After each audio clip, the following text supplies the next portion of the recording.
Saya kembali soal juru kunci di Laut Selatan ya. Iya. Juru kunci di Laut Selatan, konsekuensinya bagi masing-masing juru kunci keraton, kalau nggak berkah ya ciloko gitu kan. Ya. Itu tuh yang membuat berkah apa, yang membuat cilaka apa, dan pernah nggak kejadian juru kunci yang memang benar-benar dia cilaka karena tidak sesuai dengan kemauan penguasa Laut Selatan. Jadi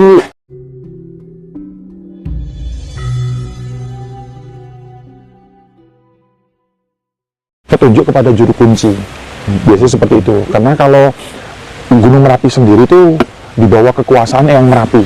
Eyang Merapi itu adalah golongan raksasa yang sangat besar yang tingginya segunung. Iya, tapi tidak mencapai titik langit, tapi tingginya segunung. Jadi beliaulah penguasa terbesar di Gunung Merapi. Tapi mereka tetap Eyang Merapi tetap di bawah perintah dari Sang Hyang Ismoyo. Begitu. Jadi raksasa itu ternyata memang benar-benar ada ya. Kalau di Gunung Merapi memang kaum raksasa dia. Oh, kaum Karena raksasa. di sini nih, kalau Bapak misalnya pernah dengar namanya Gandarawa atau Gunduluwo, Buto, itu tempatnya di sini. Lalu munculnya era Islam, Mataram Islam, muncullah jadi Gandarawa, Buto itu adalah hantu lama Jawa kuno. Setelah munculnya era Mataram Islam, ada penambahan hantu baru yang muncul. Pocong, karena orang meninggalnya di Pocong, muncullah Pocong. Pocong merah, legenda Pocong merah, kuntilanak. Itu penambahan baru setelah era Mataram Islam. Karena kalau di sini kan eranya zaman dulu itu masih hantu-hantu model lama yang Gandarawa, Buto, dan beberapa makhluk lain. Konon juga ditemukan beberapa WW, tapi hanya beberapa tempat yang dia ada. WW itu lebih kuat lagi daripada Buto. Jadi ada grade-nya. Buto lebih tinggi pada Gandarawa, Gandarawa di bawahnya. Seperti itu. Nah, ada nggak semacam kayak pasar gaib, transaksi jual beli di Gunung Merapi begitu, yang kemudian ada manusia yang pernah masuk ke dimensi itu dan barangkali ada cerita-cerita gitu, seperti apa mungkin? Jadi ini mohon maaf sebentar tadi karena ada yang datang. Jadi karena wilayah mereka, jadi pasar bubrah itu ada. Jadi namanya pasar bubrah. Pasar bubrah. Ya, itu adalah pasar makhluk gaib. Nah, itu adanya di daerah wilayah kekuasaan Nyi Gandum Melati. Jadi pasar itu memang orang-orang gaib itu mengadakan pertukaran di sana. Biasanya yang biasa menemukan ini adalah pendaki gunung. Mereka suka gini. Makanya di sini pendaki gunung tuh tahu sekali kalau musimnya pasar bubrah itu bagaimana. Tapi kalau Bapak naik ke atas itu pasar bubrah itu ada di hari-hari tertentu, dia ada aktivitas. Dan biasanya ada pertukaran antara makhluk gaib sama manusia yang datang, bisa seperti itu. Dan ternyata bukan cuma di Merapi, di beberapa gunung lain juga ada seperti itu. Jadi Gunung Merapi ini adalah sebuah gunung yang legenda dari zaman dahulu. Dia gunung kembar dengan merbabu. Satu mengeluarkan api, satu mengeluarkan air. Jadi dua gunung kembar ini memang memiliki kesakralan yang luar biasa, seperti Gunung Merapi ya. Orang kan hanya tahunya Gunung Merapi itu ada dulu juru kunci yang sangat legendaris, yaitu almarhum Mbah Marijan. Tapi sesungguhnya ada satu orang juru kunci di Gunung Merapi yang selama ini orang umum tidak tahu. Jadi Eyang Resi ini umurnya hampir mencapai 300 tahun. Cuma sekarang beliau hidup udah dua dimensi, antara dimensi manusia dan dimensi alam gaib. Jadi sangat sulit ditemuin. Waktu itu saya pernah dengar kasus yang ditemuin pertama waktu itu oleh orang pintarnya dari Bupati Boyolali. Saya temuin ke rumahnya, saya bertanya sama beliau, di mana persisnya sekarang rumah Eyang penjaga Merapi. Akhirnya beliau kasih tahu di lereng sebelah sini, dan tapi saya tidak bisa ketemu karena belum jodoh. Biasanya kehadiran beliau itu ditandai dengan raungan harimau putih. Itu tanda beliau. Beliaulah penunggu juru kunci aslinya Gunung Merapi yang di luar keraton. Jadi beliau memang manusia yang sudah hidup dalam dua dimensi. Dimensi alam nyata sama ini, dan biasanya umurnya bisa panjang. Nah, kalau umur panjang ini yang hidup dalam dua dimensi, itu yang banyak terjadi ada di Gunung Kidul. Masyarakat Gunung Kidul juga banyak sekali umurnya mencapai 300-an tahun.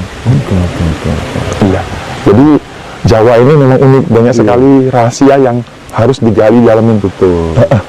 Saya berapa tahun ngabisin waktu untuk teliti itu semua, nggak dapat informasi yang sangat banyak ya. Kalau Ki Budi itu aslinya mana? Saya dari Pulau Nias, ya. Pulau Nias. Pulau Nias, saya dari suku Nias, Margalase.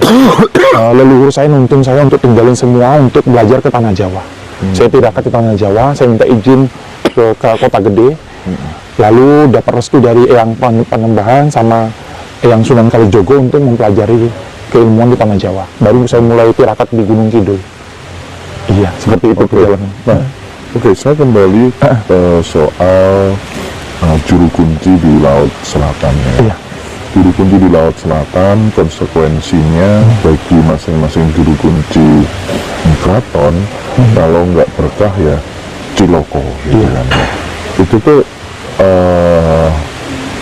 yang membuat berkah apa, yang membuat cilaka apa, dan pernah nggak kejadian juru kunci yang memang benar-benar dia cilaka karena tidak sesuai dengan kemauan penguasa Laut Selatan. Jadi juru kunci itu ada berkah dan cilokonya itu sebenarnya sama dengan kami yang jadi abdi dalam yang mengabdi. Setelah kami dilantik dan diangkat jadi abdi dalam, itu ada namanya hukum yang tak terlihat yang mengikat kami.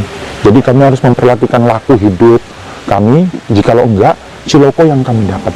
Makanya kami ini semua kadang-kadang tidak mendapatkan gaji dari keraton itu, kami tetap setia untuk mengabdi. Jadi kami kadang-kadang kalau acara tuh dikasih uang yang berkah dalam 20.000, 30.000 itu karena kesetiaan kami, karena ada urutan berkah itu yang 20.000, 30.000. Iya, kalau untuk keraton jadi acara. Tapi itu bagi kami kebanyakan ya, saya lihat mbah-mbah lama itu semua anaknya tamat sekolah dan lain-lain. Saya juga nggak tahu bisa bagaimana kuliah gitu ya. Jadi uang itu bagi kami bukan cuma nilai, tapi ada di balik nilai itu ada sesuatu yang lebih. Jadi dengan dulu saya bekerja dengan sekarang saya mencapai titik kebahagiaan saya itu di sekarang ini gitu, nggak ada beban. Nah, jadi di Pantai Selatan ibu itu memberikan memang aturan bagi kami. Kalau ngikutin peraturan yang ibu kasih, kami dapat jalannya diberkahi. Tapi kalau kami mulai serakah menyimpang dari jalan tadi, kami akan ciloko. Jadi kebanyakan tuh seperti ini. Misalnya ada tamu yang datang minta tolong, dia doakan ke ibu dan berhasil.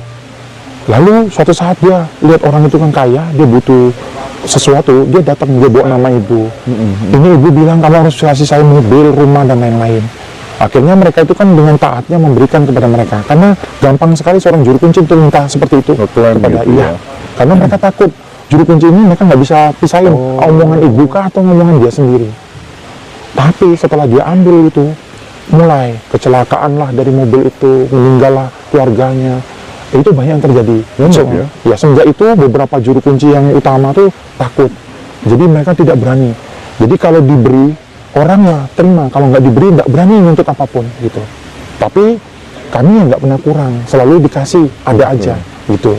Nah, penipuan-penipuan di luar juru kunci Pantai Selatan yang memang sebagai abdi dalam keraton, itu selain kemudian mengeklaim omongan Ibu Ratu untuk membantu dirinya ngasih mobil, ngasih benda-benda mahal, itu apa saja bentuk penipuannya? Ya rata-rata penipuannya kan mereka ke sana, tirakat di sana. Ada contohnya satu, saya nggak sebutin nama, itu ibu-ibu perempuan. Mereka orang-orang anggap dia adalah wali yang ini. Jadi seperti itu, nanti dia dapat uang dari situ. Nah, cuma satu hal saya kasih tahu dulu, yang semalam lupa saya sampaikan. Setiap orang kan kadang-kadang bilang, mungkin Bapak pernah ketemu orang, saya diikutin oleh Kanjeng Ibu, yang dampingin saya Kanjeng Ibu. Pernah nggak Om bayangin, ada berapa ratus orang yang bicara seperti itu? Lah Kanjeng Ibunya kok bisa banyak? Kanjeng Ibu itu tidak memiliki kemampuan omnipresent. Omnipresent itu ada di mana-mana, hanya kemampuan yang dimiliki oleh cahaya, sang cahaya itu tadi. Mereka hanya one present, di mana aja dia muncul satu kali tok. Jadi itu yang beredar di umum. Saya titisan Kanjeng Ibu, ini ada yang Ibu. Nah jadi gini, seperti yang itu tuh saya jelasin, Kanjeng Ibu itu tidak pergi dari tempatnya, tapi dia punya pembantunya, dia yang setia kepada dia. Misalnya ke tempat si A, dia kirim mantunya kepada si A. Karena wajah beliau diliputi oleh cahaya putih, orang tidak akan tahu sesungguhnya wajah beliau seperti apa. Dia yang berangkat ke sana, dia bilang dia adalah Kanjeng Ibu, karena memang dibolehkan seperti itu. Dia mendampingi. Jadi sesungguhnya itu yang terjadi. Dewi-dewi tadi yang ngikutin orang tadi itu. Jadi bukan Kanjeng Ibu sendiri yang meninggalkan. Bagaimana tahta selatan, samudra selatan ditinggal penguasanya, pasti akan terjadi kekacauan. Seperti itu. Nah, kan tidak jarang ya orang-orang pelaku-pelaku spiritual ataupun supernatural yang mengklaim di rumahnya tadi malam didatangi kereta kencana, bunyinya begini gitu kan ya. Iya. Itu kan bisa jadi juga halusinasi juga kan ya? Enggak juga. Kalau dia, jadi perbedaannya penglihatan ini saya jelasin dulu tentang perbedaannya penglihatan sama halusinasi. Memang masuknya sama, melalui dari depan masuk ke korteks belakang. Ada satu jenis di otak manusia itu yang mengatur semua halusinasi. Cuma halusinasi ini muncul kalau orang itu pernah melihat, pernah menonton, baru muncullah gambaran itu. Tapi kalau Bapak melihat sesuatu yang tidak pernah ditonton, tidak pernah dilihat, itulah penglihatan. Kalau orang itu lihat kereta seperti di film, berarti yang penglihatan rasa dia hadirnya goib, bergabung munculnya teronnya foto gambaran dalam halusinasinya muncul seperti Bapak bilang tadi itu. Iya. Tapi memang pada umumnya kereta kencana itu ya hasil dari film-film yang ada. Film-film yang ada, film-film Ibu Susana dulu dan lain-lain itu menyimpulkan seperti itu. Tapi Ibu Susana bikin film itu juga bukan suatu yang mengada-ngada. Dia melihat dengan kereta kencana, dia bikin film itu. Cuma manusia yang lain, orang yang lain mengikuti setelah nonton filmnya. Seperti itu. Nah, terkait dengan pesugihan ya, Ibu ya. Terkait dengan pesugihan itu kan kalau di Laut Selatan itu kan kemudian banyak sekali yang cerita bahwa ini pesugihannya kepala tubuh manusia, kepala celeng atau kayak gitu tuh. Itu juga terjadi nggak sih kayak gitu tuh? Itu terjadi tergantung dari siapa goib yang menjawab doa mereka. Karena gini Pak, Parangkusumo, kalau kita berdiri dari Parangkusumo dari pintu gerbang Cepuri, itu kan terbagi dari sisi kiri dan sisi kanan. Nah, kenapa saya bilang sisi kanan tidak boleh? Karena sisi kanan itu disebut Kalimati sampai ke Pantai Cemoro. Nah, manusia ini kan kadang-kadang punya pusoko barang-barang yang ada goibnya. Mereka itu kan larung di pantai selatan. Nah, mereka harusnya bedain dulu. Dalam benda pusaka misalnya seperti ini, ada pusaka, di dalamnya ini dia harusnya bedain dulu. Jin yang ada di dalam sini, Margo ini, golongan apa? Golongan udara, golongan darat, atau golongan laut, air. Jadi, kalau golongan darat, labuhnya bukan di laut. Begitu. Jadi kadang-kadang orang sekarang kan nggak ngerti. Pusoko isinya Genderuwo dilarung ke pantai selatan. Tidak bisa Genderuwo bertahan hidup di dalam kalangan laut. Lalu dari pantai selatan mengatur itu semua, mereka dipindahkan ke pantai, ke sekitar Kalimati. Jadi Kalimati itu tempat perpindahannya makhluk darat, makhluk udara yang dilempar ke sana. Mereka tinggal di laut, yang biasa tinggal di gunung, akhirnya tinggal di laut. Terjadilah perubahan dalam wujud mereka. Ada seperti kayak transformasi terjadi. Itu kenapa wujudnya banyak yang berbeda dengan yang di gunung gitu. Karena terjadinya adaptasi mereka terhadap lingkungan menimbulkan sesuatu yang baru dari wujud mereka. Seperti itu. Nah, Kanjeng tolong jelasin tentang Gua Langse dan kaitannya dengan Keraton Selatan gitu. Ada yang tanya kayak gitu. Oh iya. Gua Langse kaitannya sangat erat karena Gua Langse ya bagian dari selatan. Jadi Gua Langse itu adalah tempat dulu pertapaan pendiri Mataram. Kanjeng Ibu datang ke sana, nyamperin, pertemunya di sana. Dan Gua Langse itu terakhir saya kan memeriksa Gua Langse karena kan kami juga suka memeriksa tempat pertapaan itu. Cuma sekarang agak sulit diturunin 300 meter dari tebing turun ke bawah. Sekarang jembatan sudah, tangganya udah pada rusak dan sulit banget. Nanti di dalamnya itu ada gua, ada pelataran besar, lalu ada naik tempat berdoanya di atasnya lagi, itu ditutupin dengan air alami, turun mata air alami, lalu masuk ke dalam, ada terowongan gelap, di situlah tempat orang bertapa. Cuma sekarang Gua Langse itu sudah dimodernkan, di dalam itu dikasih konblok sama orang yang berhasil, dia bangun, di bawah itu ada musola, itu ada yang jualan di bawah gua itu. Nah, Gua Langse itu tempat orang meminta restu, tapi di sana kan dijaga oleh ular besar. Jadi ada ular naga Jawa yang menjaga di sana, utusan dari pantai selatan. Nah, ibu mengutus utusannya Rahu ke sana kalau ada yang dikenanin atau orang yang memang keturunan atau terah dari leluhurnya mana bisa datang. Tapi utusannya yang datang ke sana. Nah, Gua Langse itu memang tempatnya orang berdoa untuk ke pantai selatan itu di Gua Langse, banyak kan seperti itu. Tapi dulu hanya kalangan raja. Sekarang masyarakat umum udah datang ke sana. Dan banyak kan pengusaha datang ke sana, berhasil mereka. Persentasenya mencapai 70%. Itu bingungnya saya, 70% orang doa di Langse berhasil. Itu dibimbing sama juru kunci Abdul? Nggak ada. Oh, nggak ada yang bimbing? Nggak ada. Jangan pernah percaya juru kunci yang sana. Lebih baik biasanya orang datang ke sana yang berhasil itu adalah di saat dia dimimpikan, dirasakan dia berangkat ke sana. Oh. Iya, itu yang biasanya berhasil. Gua Langse. Oke.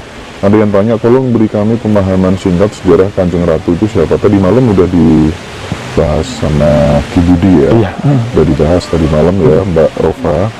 Nah, kalau ketika kemudian pas pada saat rapat gaib gitu ya, sebagian juru kunci kan pernah menyaksikan dan mendapatkan dawuh dari beliau gitu. Itu pakai bahasa apa sih mereka ngomongnya ke kita? Di sana untuk bahasa memang itu benar-benar sakral, orang pasti bertanya bahasanya apa. Bahasanya itu apa yang mereka omongkan tuh sama saya mengerti. Jadi berbeda orang yang berbeda mengertinya. Oke.